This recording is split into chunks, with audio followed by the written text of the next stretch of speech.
Hola, muy buenas tardes. ¿Me escuchan? Sí, Karen, te escuchamos. Sí. Listo, perfecto. Bueno, me presento. Yo soy Carolina Zorrilla, médica general. Voy a darles una revisión general del manejo del código rojo, es decir, el manejo del shock hemorrágico de origen obstétrico, teniendo en cuenta algunos aspectos teóricos.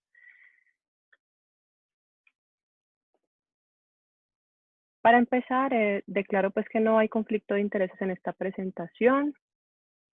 Eh, El siguiente, pues, es el contenido que vamos a abordar. Inicialmente daremos algunos datos epidemiológicos locales y mundiales de los factores de riesgo, el algoritmo de manejo con base en la guía de la Asociación Colombiana de Ginecología y Obstetricia y algunos escenarios que podremos, pues, enfrentarnos con frecuencia durante y posterior a la reanimación.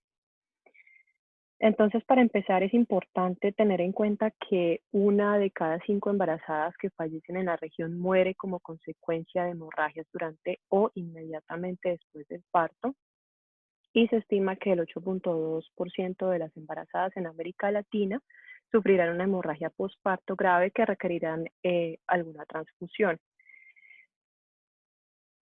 Esto pues sabiendo que las causas son totalmente prevenibles y que también influyen pues factores biopsicosociales como la pobreza, difícil acceso a los servicios de salud, falta de educación y prácticas culturales pues que dificultan más la atención oportuna de esta entidad. Por su parte, pues la OMS, teniendo en cuenta estos datos, creó una iniciativa en el 2015 que se denomina Cero Muertes Maternas por Hemorragia, en la que se implementarían una serie de acciones encaminadas a la mejora del acceso de los servicios de salud para las embarazadas, así como también la calidad de la atención en sus complicaciones hemorrágicas. Entonces, hacia el 2010 se reporta una reducción del 43% en América Latina del 70% propuesto en la iniciativa, indicando que aún falta reforzar pues estas recomendaciones. Entonces, al lado derecho vemos un mapa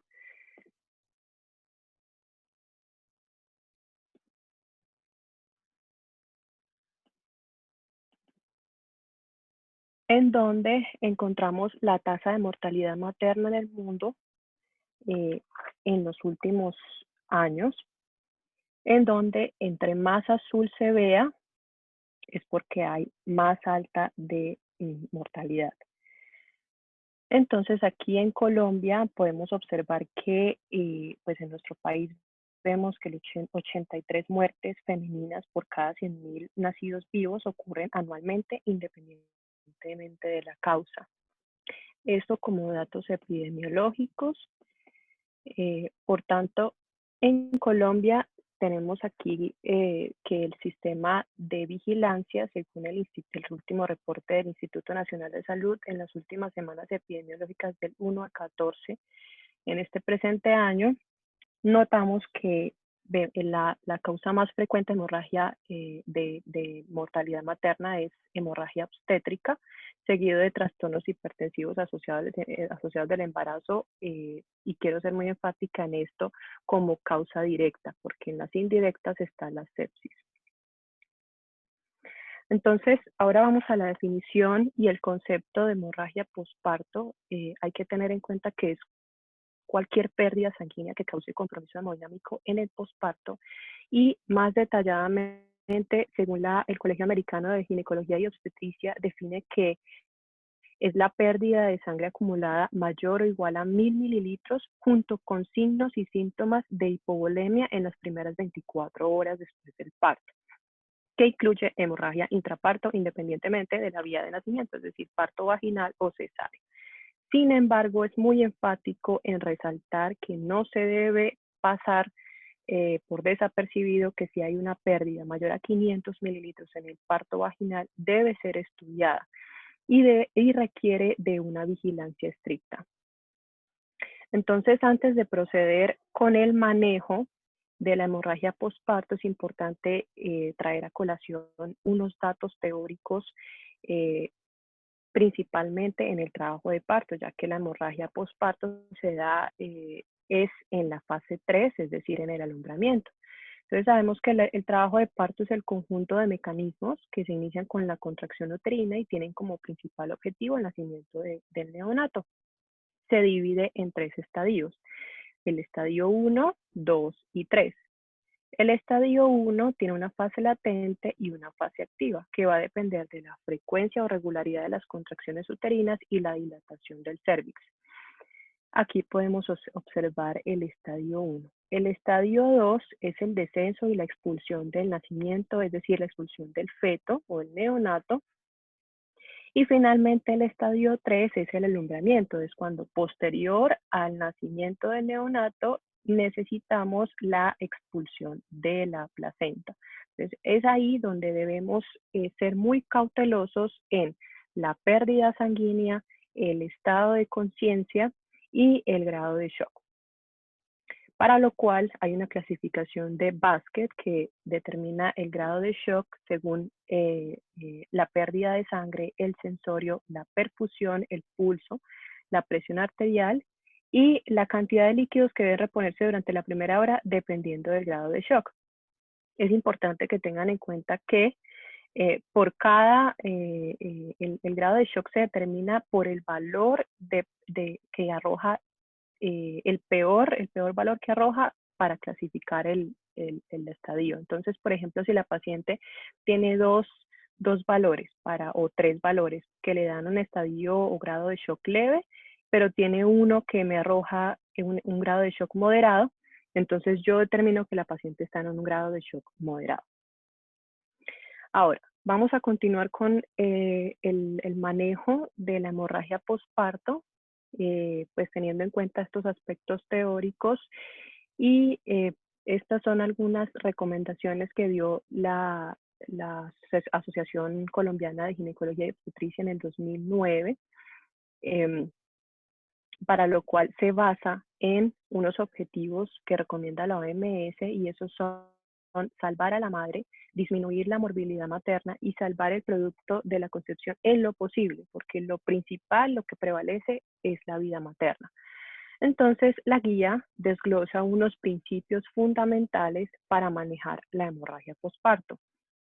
Primero, priorizar la condición de la madre sobre el feto. Segundo, trabajar en equipo, ya que se vio que dentro de la epidemiología la falta de capacitación y desorganización del equipo era lo que también aumentaba el riesgo de morbimortalidad materna por hemorragia posparto, la reposición adecuada de volumen sanguíneo y las maniobras para la detección y control del sangrado. Entonces, tenemos que tener en cuenta que hay unos factores de riesgo que aumentan la probabilidad para desarrollar hemorragia posparto de acuerdo a las causas principales, que son tono, trauma, tejido y trombina. Entonces, si por ejemplo nos encontramos que la paciente tiene coriomionitis, gestación múltiple, polidamnios, macrosomía, etcétera, vemos que estamos en un escenario en donde la madre puede tener hemorragia posparto debido a atonía o hipotonía uterina.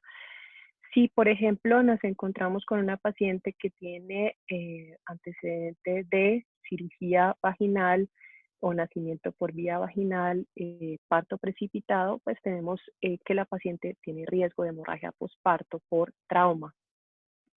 Y asimismo, para la paciente que tenga retención de placenta, acretismo placentario, pues tener riesgo de hemorragia posparto por tejido.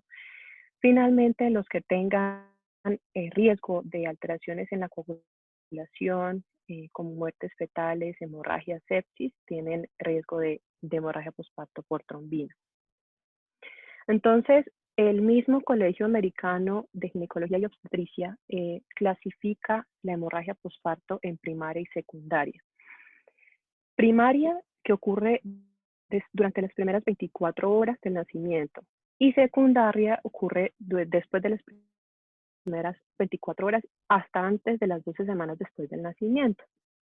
¿Y por qué es importante? Porque de acuerdo al momento en el que se presenta la hemorragia, va a orientarnos la causa de esa hemorragia. Entonces, si se presenta durante las primeras 24 horas es importante considerar atonía uterina, laceraciones, retención de restos placentarios, y si es secundaria es importante tener infecciones, alteraciones en las pruebas de coagulación, retención de restos o involución de la placenta.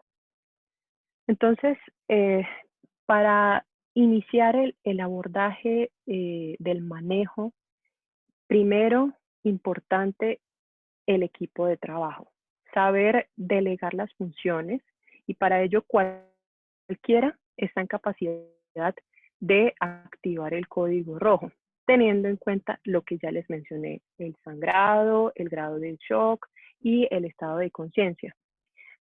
Como mínimo se requieren 3 asistentes, según lo dice la guía.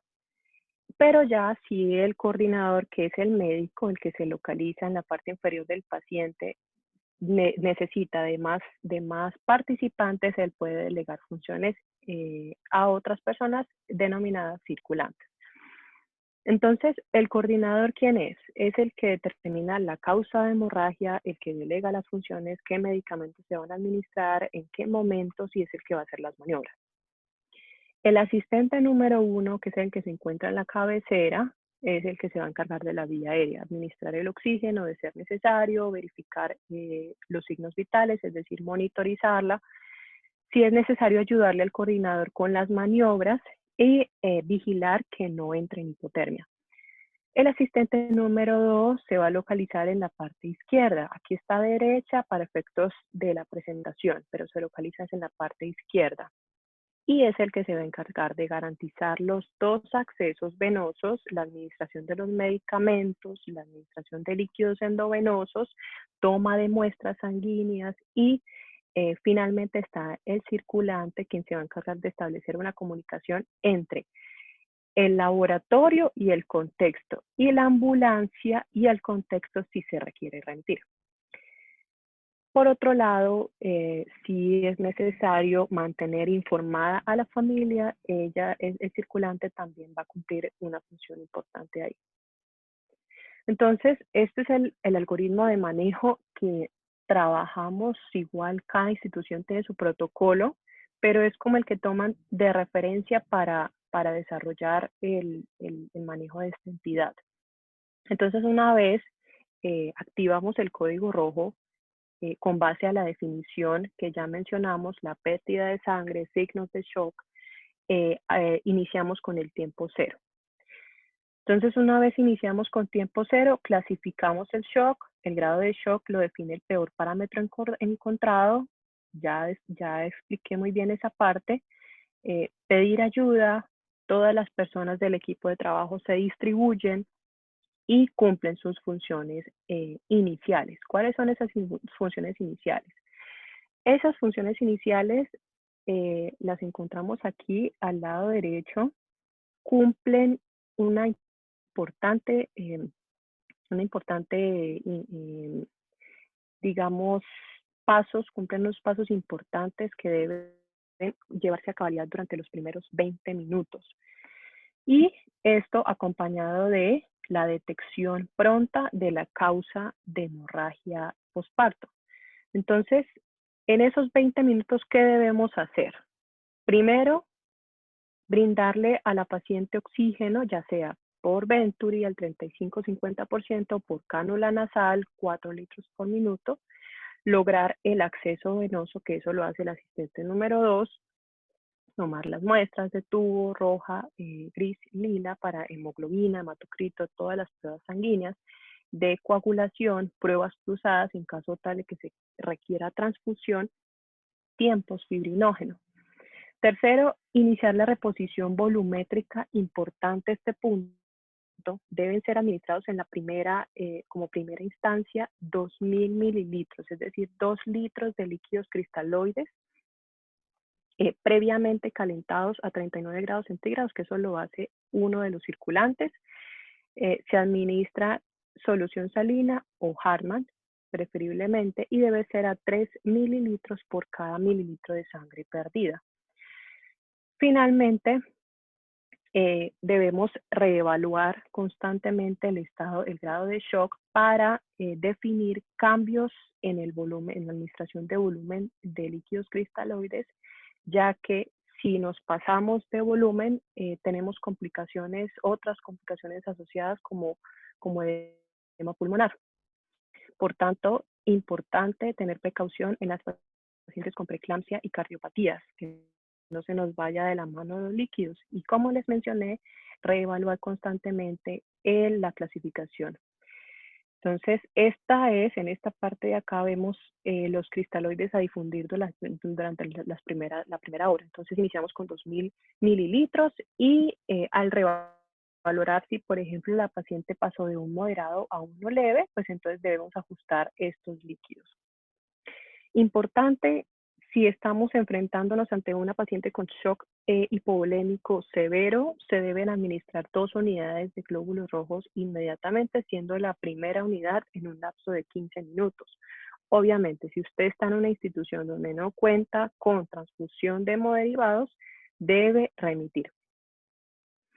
Ahora, el médico lo que hace es determinar la causa, como ya lo mencioné, al mismo tiempo realizar todas las maniobras iniciales, y para ello sabemos que dentro de las causas más frecuentes de hemorragia postparto está la atonía o hipotonía uterina en un 69-70%, seguido de trauma en un 20%, tejido 10% y trombina en un 1%. Entonces hay una serie de manejos que se le debe hacer teniendo en cuenta la identificación de la causa. Importante, mantener a la familia informada con cada situación que se presente, mantenerla informada.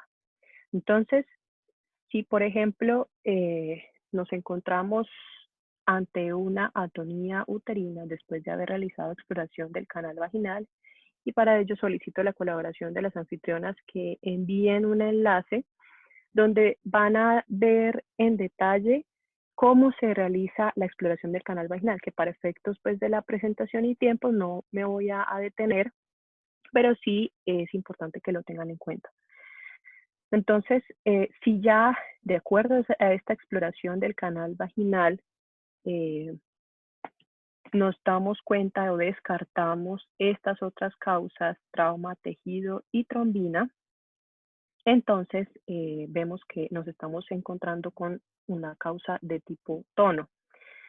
Para el manejo de la atonía o hipotonía uterina, debemos tener en cuenta el masaje uterino, que debe realizarse pues casi constantemente desde el alumbramiento hasta ya detectar el código, y por 20 minutos, por los primeros 20 minutos del manejo, concomitantemente con los uterotónicos. Entonces, el masaje uterino se realiza ya durante el alumbramiento, así como lo vemos en esta imagen, realizar constantemente hasta que haya cedido el sangrado, o de lo contrario continuar con el masaje uterino bimanual, que ya se los voy a mostrar cómo es, por 20 minutos, y evaluar constantemente la involución uterina. Si a pesar de estas maniobras continúa el sangrado, entonces nos vamos a utilizar los medicamentos que son uterotónicos. Iniciamos con la oxitocina, 20 unidades en 500 mililitros de solución salina al 0.9%, pasar en 4 horas endovenoso. Si continúa con el sangrado, continúa con los signos de shock y demás, podemos utilizar de segunda línea el misoprostol, 800 microgramos vía rectal. Y si continúa con las mismas condiciones, podemos utilizar metilergonobina 0.2 miligramos intramuscular, repetir en 20 minutos si es necesario. Recuerden que esto se debe realizar en los primeros 20 minutos. Ahora, tengan en cuenta que en el protocolo de trabajo de parto se debe aplicar 10 unidades de oxitocina inicial intramuscular cuando salga el hombro anterior del neonato. Ya después, si se activa el código rojo, es que establecemos estas indicaciones o estas órdenes con medicamentos y masaje uterino. Entonces, este es el masaje uterino bimanual que lo utilizamos como alternativa en caso tal de que no ceda el sangrado con este masaje uterino convencional, o también podemos utilizar la compresión extrínseca de la aorta abdominal. Importante en este punto no olvidar la inversión uterina, es una de las causas también de hemorragia posparto por atonía o hipotonía uterina. Utilizamos esta maniobra de Johnson, que es pues utilizada pues en estos casos. Por otro lado, si continúa este sangrado, hay una técnica que la utilizan en varias instituciones y es el taponamiento con balón. Entonces ahí es donde nos encontramos con el famoso balón de Bakri. Estos son otros tipos y este es el artesanal, como quien dice, en donde utilizamos una sonda con un preservativo. Esta técnica se utiliza es como última intervención terapéutica, ¿ya? Debido a que pues logra detener el sangrado por la compresión de la pared uterina. Se utiliza como volumen intrauterino hasta 500 mililitros de líquidos y logra una tasa de éxito del 75-85% para detener la hemorragia postparto y evitar la histerectomía. Entonces, el balón realmente si lo tenemos en esta forma es mucho más fácil. Se introduce a la cavidad uterina vía intravaginal y cuando esté introducido es que se empieza a insuflar o a llenar con el volumen máximo 500 mililitros. Se deja de 4 a 6 horas, obviamente con una vigilancia estricta del sangrado, de los signos vitales, del estado de conciencia. Y este es el artesanal, que es con una sonda vesical y un preservativo que se ata previamente con una seda, se introduce así desinflado y cuando está ya dentro de la cavidad es que se insufla con los líquidos. Entonces, ya si por ejemplo hemos descartado con la exploración de la cavidad la causa de atonía, entonces seguimos con causa de trauma. Y esta hace referencia a los desgarros, a la episiotomía, cualquier laceración que se presente durante el alumbramiento, durante la expulsión o que se evidencie en el alumbramiento. Aquí hago énfasis en ruptura uterina. Si usted está sospechando de que se encuentra la paciente con una ruptura uterina, no lo piense, remítela para poder así repararlo. Si no, simplemente lo repara con sutura y pues vigile que ceda el sangrado o que se modifique el estado de shock.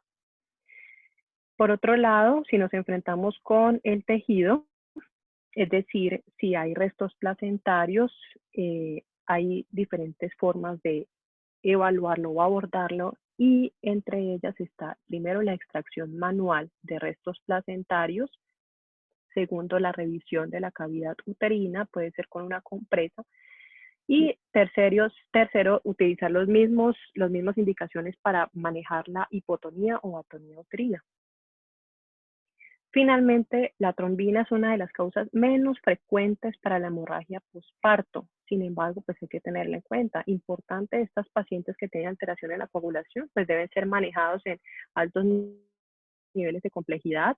Los que tienen antecedentes de hemofilia, deficiencia de alguno de estos factores de coagulación, ya que pues hay un manejo propio de estas entidades y pues para solucionarlo inicialmente se administran hemoderivados, como por ejemplo el plasma fresco congelado que aumenta los niveles de trombina y fibrinógeno. Entonces, esos son los primeros 20 minutos. Sí, después de los 20 minutos, la siguiente etapa es entre los 20 y los 60 minutos, que es la estabilización. Si ve que no mejora a pesar de estas maniobras iniciales y necesita de una cirugía inmediata, remita, por favor.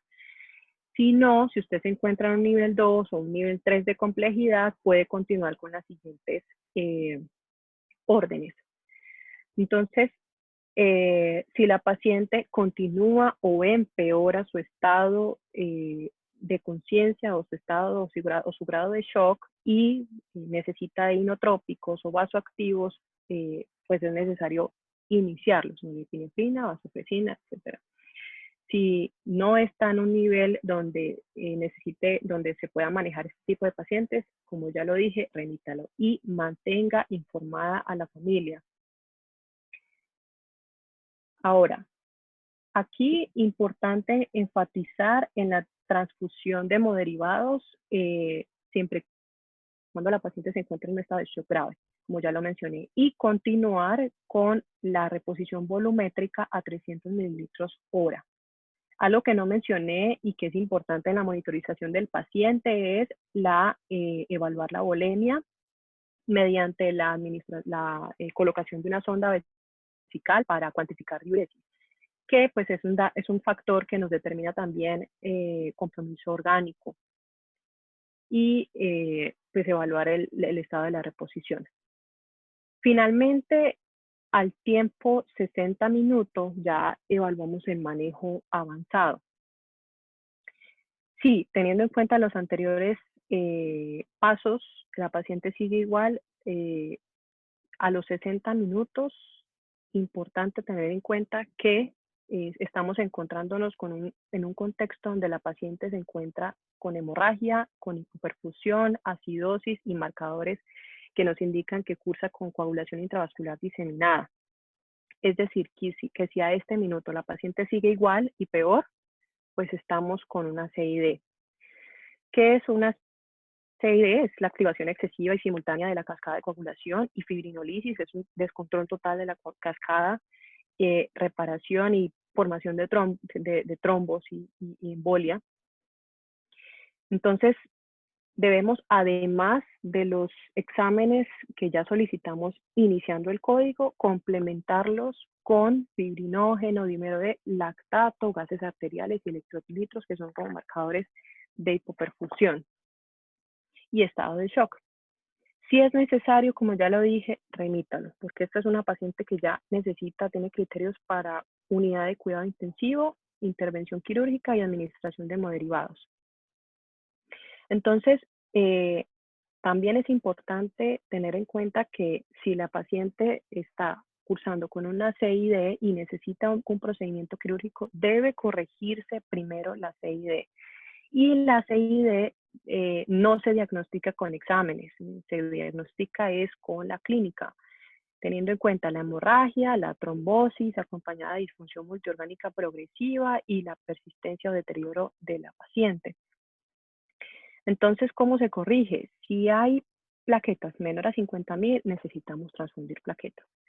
Si los tiempos están prolongados, necesitamos transfundir plasma fresco congelado. Y si el fibrinógeno es menor a 100 miligramos por decilitro de depletado, necesitamos transfundir crioprecipitado. No se les olvide, mantengan informada a la familia. Entonces, ya después de haber realizado todas estas maniobras, definir el curso final de la paciente, es decir, si mejora, si se necesita remitir o si podemos continuar con la vigilancia. Hay una serie de escenarios que es importante que tengan en cuenta y los describe la guía, y son los siguientes. Si el paciente mejora en los primeros 20 minutos a las maniobras iniciales, a los medicamentos, a los líquidos, podemos continuar la vigilancia cada 15 minutos de forma estricta, evaluar signos de perfusión, sangrado vaginal, contracción uterina, reevaluar el estado de shock si ya salió o si es necesario los controles después de las maniobras de reanimación, continuar el soporte hídrico a 150, 300 mililitros por hora, mantener la oxigenación, y si ya tenemos los primeros resultados de los exámenes con una hemoglobina por debajo de 7, necesita transfusión. El segundo escenario es si el paciente no mejora con las maniobras iniciales. Es importante definir si requiere de remisión o si usted se encuentra en una institución de mayor complejidad para tomar la conducta, continuar la vigilancia clínica, el soporte estricto, que ya lo mencioné aquí, con los líquidos, continuar la oxigenación, hiperotónicos, etcétera, estabilizar antes de una intervención quirúrgica si lo requiere o si tiene la indicación. El tercer escenario es si el paciente mejora con la reanimación inicial, pero recae después en un estado de shock. Repasar los tiempos y considerar CID. Recuerden que si la paciente ya después de pasar los tiempos y continúa así en estado regular, estamos enfrentándonos en una situación de una coagulación intravascular diseminada. Y si requiere remitirlo, pues remítalo. Si lo puede manejar, manéjelo de acuerdo a lo que mencioné previamente. Al igual que si necesita una intervención quirúrgica, estabilícelo. Algo importante es que si ustedes van a remitir a una paciente, no la van a remitir hacia la topatolondra. Es decir, no, pues necesitamos sacarla de aquí. No. Hay que primero mandarla en las condiciones ideales. ¿Cuáles son esas condiciones? Que si ya tiene sus líquidos puestos, si ya tiene sus uterotónicos, es decir, que ya después de haber hecho todas las maniobras posibles en la institución donde estemos trabajando, y o si se descompensa totalmente y necesita intubación, pues la intubemos, pero se tiene que mandar en la ambulancia en las condiciones más estables posibles, ¿listo? Como urgencia vital.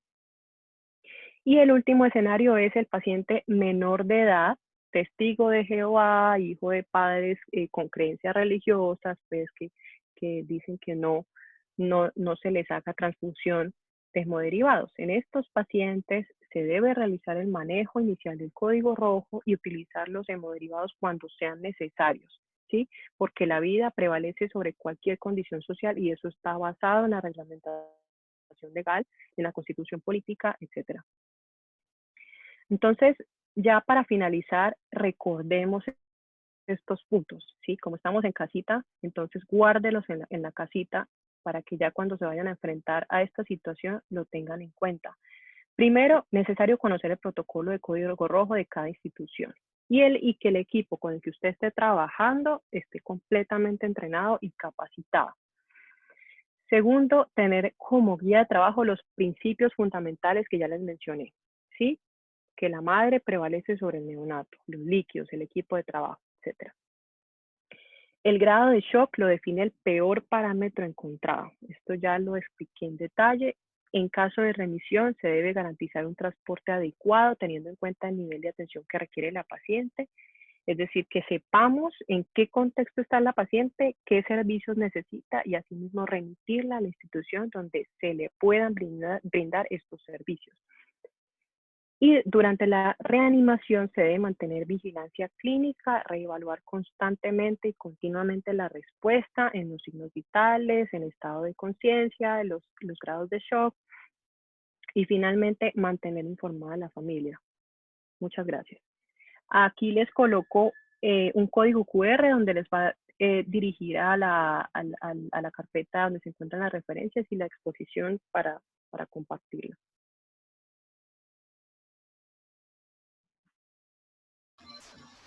Muchas gracias, Caro. Abrimos un espacio de preguntas. Creo que Andrea Sierra tenía una pregunta por si la quieres hacer ahora. Vamos a dar unos 10 minutos de preguntas, si las hay, y si no, pues damos por finalizada la reunión. Claro, con mucho gusto.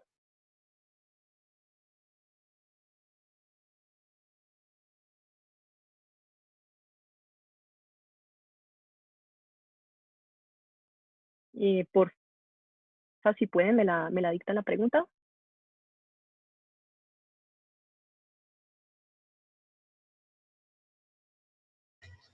Aquí la encontré. Ella preguntaba que si mantener a la familia informada es trabajo del circulante.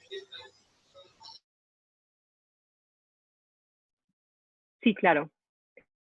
Es trabajo del circulante y si hay algo que no les mencioné, entre el laboratorio y el circulante es necesario un mensajero. Entonces, cuando se tengan esas muestras, el circulante las rotula y las envía con el mensajero al laboratorio. El circulante informa a la familia lo que le diga el coordinador con respecto a la situación de la paciente.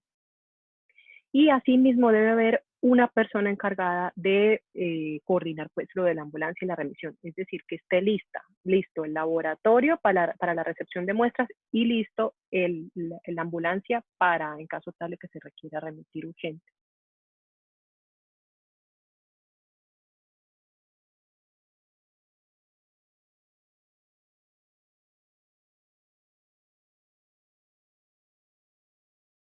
¿Alguien más tiene otra pregunta?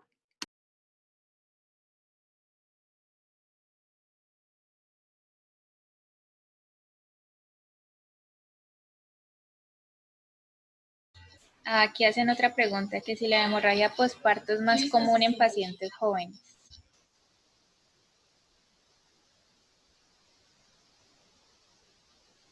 Sí, claro, esa pregunta es muy buena y es teniendo en cuenta que también es un factor de riesgo para complicaciones maternas, ¿no? No solamente para hemorragia posparto, sino también para trastornos hipertensivos del embarazo y otras pues relacionadas.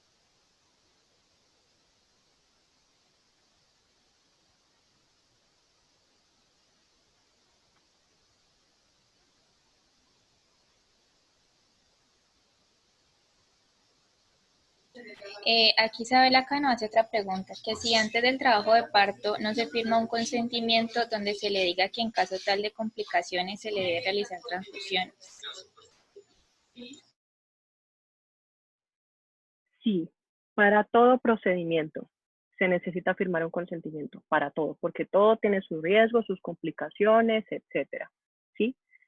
Pero si en el trabajo de parto nos estamos enfrentando a una hemorragia posparto y está en un shock severo y necesita transfusión de hemoderivados, eso como quien dice no se tiene en cuenta porque prevalece la vida de la madre, independientemente de si es testigo de Jehová o etcétera. Eso es lo que dice la guía, ¿no? Eso es lo que dice la guía, pero no siempre se cumple. A veces decimos, no, si la paciente desistió, pues no le vamos a hacer nada. No, así no son las cosas, porque en Colombia y en el mundo la materna es prácticamente un tema de salud pública importante y más porque viene directamente desde la OMS.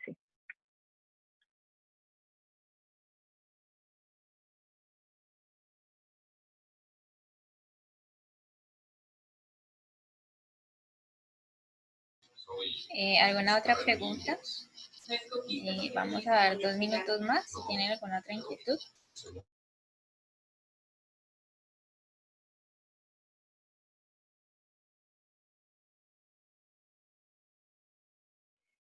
Yo quisiera hacer como compartir como una experiencia de una amiga que, que en su rural pues tuvo una hemorragia posparto.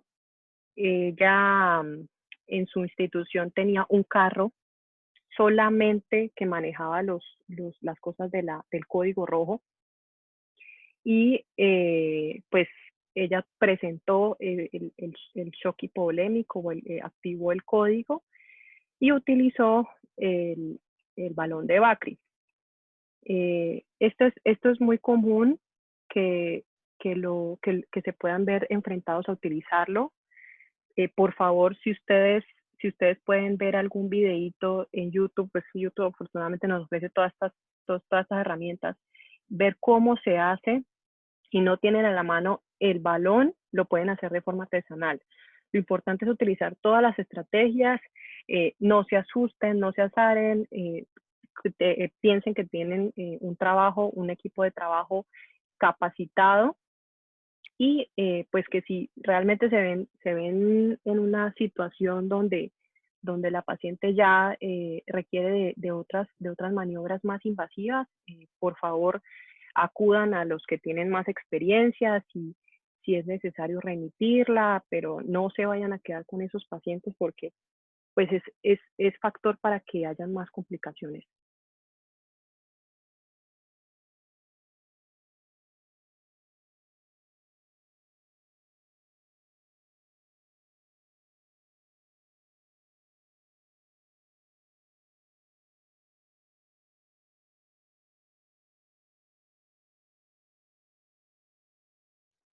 Con mucho gusto, muchas gracias a todos por estar presentes. Espero que les haya quedado claro del abordaje.